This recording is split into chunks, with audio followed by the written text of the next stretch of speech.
بسم اللہ الرحمن الرحیم ایاک نعبد و ایاک نستعین۔ میں آج اپنے ان سارے پاکستانیوں کا شکریہ ادا کرنا چاہتا ہوں کہ جو آج سڑکوں پہ نکلے، جنہوں نے مظاہرے کیے، پروٹیسٹ کیا، ایک الیکشن کمشنر کے ایک جانبدار فیصلے، ایک سازش کا حصہ بن کے، ایک مافیا کا حصہ بن کے اس نے جو فیصلہ کیا آج، اور جس کی وجہ سے میری قوم سڑکوں پہ نکلی، میں سب کا شکریہ ادا کرنا چاہتا ہوں۔ پہلے تو میں اپنی قوم کے سامنے یہ رکھنا چاہتا ہوں یہ کیا فیصلہ ہے، یعنی یہ توشہ خانہ کیا چیز ہے۔ توشہ خانہ وہ ہے کہ جب ملک کا پرائم منسٹر، اس کے وزیر، اس کے آرمی چیف، ان کو جب پریزنٹس ملتے ہیں، جب وہ اقتدار میں ہوتے ہیں، تو جب ان کو تحفے ملتے ہیں، تو یہ جو سارے تحفے ہیں یہ جاتے ہیں توشہ خانہ کے اندر۔ ایک پورا ریکارڈ ادھر قائم کیا جاتا ہے۔ اس توشہ خانہ سے ایک قانون کے تحت آپ فیصلہ کر سکتے ہیں کہ میں ایک آدھی قیمت، ہمارے دور میں آدھی قیمت ہم دے کے ہم وہ خرید سکتے ہیں وہاں سے۔ سارا ریکارڈ اس کا ہے پڑا ہوا توشہ خانہ میں۔ تو یہ جو کیس اس نے کیا ہے، یہ جو کیس کے اوپر فیصلہ دیا ہے، میں آپ ساری قوم کے سامنے اب یہ کہنا چاہتا ہوں کہ جب بھی، اور انشاءاللہ ہم اب جا رہے ہیں عدالت میں آج سب کے سامنے کہنا چاہتا ہوں کہ یہ عدالت کے اندر کیس جائے گا اور اس میں ایک چیز غیر قانونی نہیں نکلے گی، کیونکہ سارا ریکارڈ اویلیبل ہے۔ اور جنہوں نے قانون توڑا ہے، توشہ خانہ کا قانون کس نے توڑا ہے؟ آصف زرداری نے اور نواز شریف نے۔ کیسے توڑا ہے؟ انہوں نے 4 مہنگی گاڑیاں اس توشہ خانہ سے نکالی ہے۔ قانون یہ کہتا ہے کہ آپ گاڑیاں نہیں نکال سکتے، مجھے بھی ملی تھی۔ تو ان کے کیس تو سنے نہیں، ان کے 10 سال سے کیس پڑے ہوئے جو انہوں نے یہ گاڑیاں غیر قانونی طور پہ نکالی تھی۔ اور وہ جو کہ سارے میرے وکیل نے آج قوم کے سامنے بتایا کہ سارا ریکارڈ اویلیبل ہے، اس کے اوپر اس نے یہ فیصلہ کیا۔ تو پہلے تو ہم جائیں گے انشاءاللہ عدالت میں، لیکن میں اس الیکشن کمشنر کے اوپر اپنی قوم کے سامنے اس کا ذرا اصلیت رکھنا چاہتا ہوں۔ یہ وہ آدمی ہے جو پچھلے 2.5 سال سے ہمارے خلاف فیصلے دے رہا ہے۔ 8 یا 9 دفعہ اس نے ہمارے خلاف فیصلہ دیا، ہم عدالت میں گئے اور عدالت نے اس کے فیصلے اوور ٹرن کر کے ہمارے حق میں فیصلے دیے، کیونکہ اس کے جو فیصلے تھے وہ غیر جانبدار نہیں تھے۔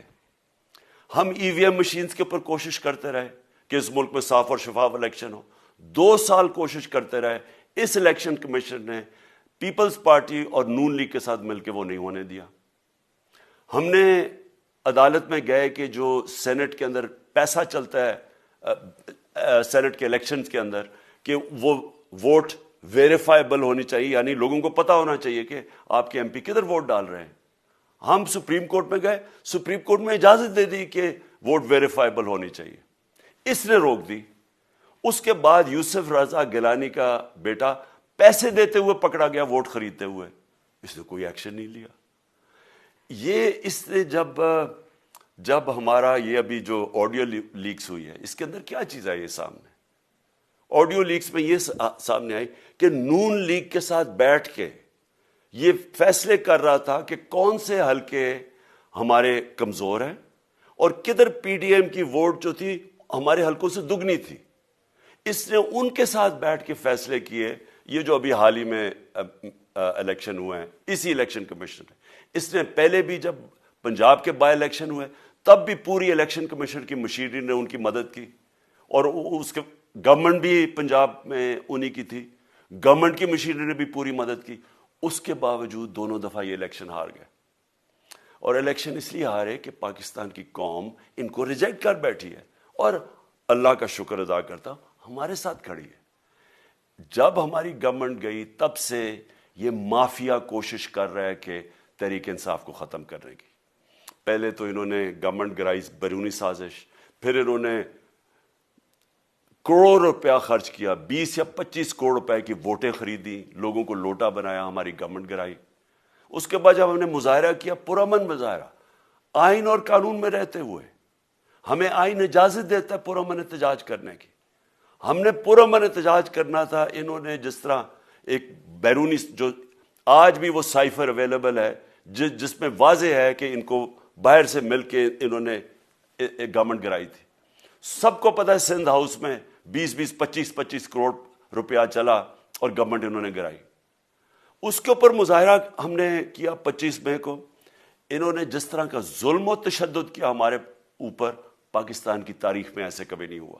عورتوں بچوں کے اوپر دیکھ رہے ہیں فیملیز, انہوں نے شیلنگ کی, گھروں میں گھس گئے رات میں, جو پنجاب پولیس کو انہوں نے استعمال کیا اور انہوں نے سمجھا کہ پارٹی کراش ہو جائے گی. پھر بھی نہیں ہوئی. پنجاب کے بائی الیکشن ہار گئے. پھر انہوں نے میرے اوپر کیسز کرنے شروع کر دیے. کبھی عدالت میں ایک کیس ہوتا ہے, کوئی 24 FIR ہے میرے اوپر. دہشت گردی کا میرے پہ کیس کر دیا. کیا کیس تھا؟ ساری دنیا میں رپورٹ ہوا وہ کیس. کیس کیا ہے کہ عمران خان کہہ رہا ہے کہ ریمانڈ پہ بھیجنے کے لیے ایک جس کے اوپر تشدد ہوا ہے, کسٹوڈیل ٹارچر ہوئی ہے شہباز گل کو, کہ ہم قانونی کارروائی کریں گے, اس کے اوپر دہشت گردی کا کیس کر دیا. تو پوری کوشش کرتے رہے نہ کسی طرح اس کو, کیونکہ میچ میں تو آپ کھیل نہیں سکتے تھے, تو عمران خان کو میچ سے نکال دو باہر.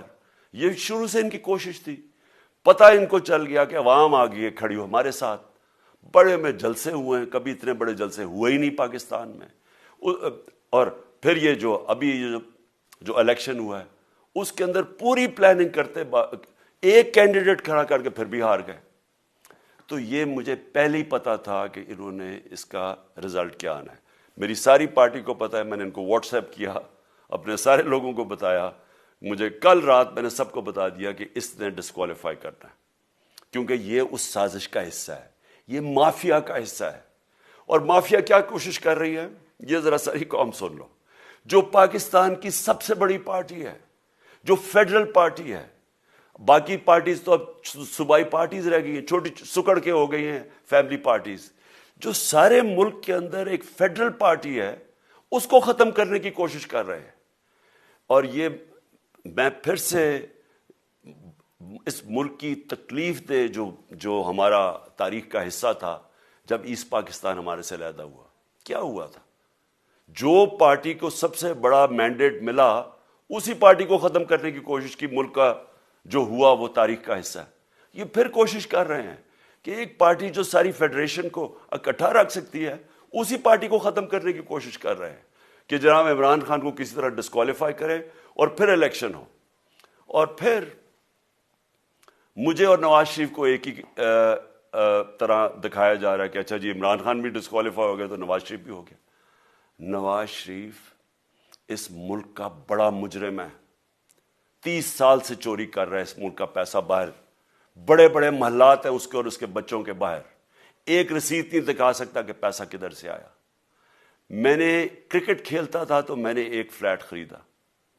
میں تو پبلک آفس ہولڈر بھی نہیں تھا. 34-35 سال پہلے میں نے فلیٹ خریدا جب کرکٹ کھیلتا تھا. اس کے باوجود میں نے 8 مہینے عدالت کے اندر ایک ایک رسید بتائی کہ مجھے کدھر سے انکم آئی, کدھر سے آمدنی آئی, اور باہر سے حلال کے پیسے کی جو میں نے جو خرچہ جو خریدا فلیٹ, اس کو جب بیچا بینک کے تھرو پاکستان میں پیسہ لے کے آیا, اپنے ملک میں پیسہ لے کے آیا. اس کی بھی منی ٹریل تھی. عدالت نے مجھے صادق اور امین کہا, اور مجھے مقابلہ اس آدمی سے کر رہے ہیں جو اربوں روپے کی پراپرٹیز لے کے بیٹھا ہوا ہے. کبھی کوئی جھوٹ بولتا ہے کہ جی مجھے قطری خات کے جی قطری نے پیسے دے دیے, کبھی وہ کہتا ہے یہ ہیں وہ ذرائع, وہ فیل ہو جاتا ہے. وہ بیٹی کہتی ہے میرے لندن تو چھوڑو پاکستان میں کوئی پراپرٹی نہیں, اور پھر پراپرٹی نکلا. یعنی جو بتا ہی نہیں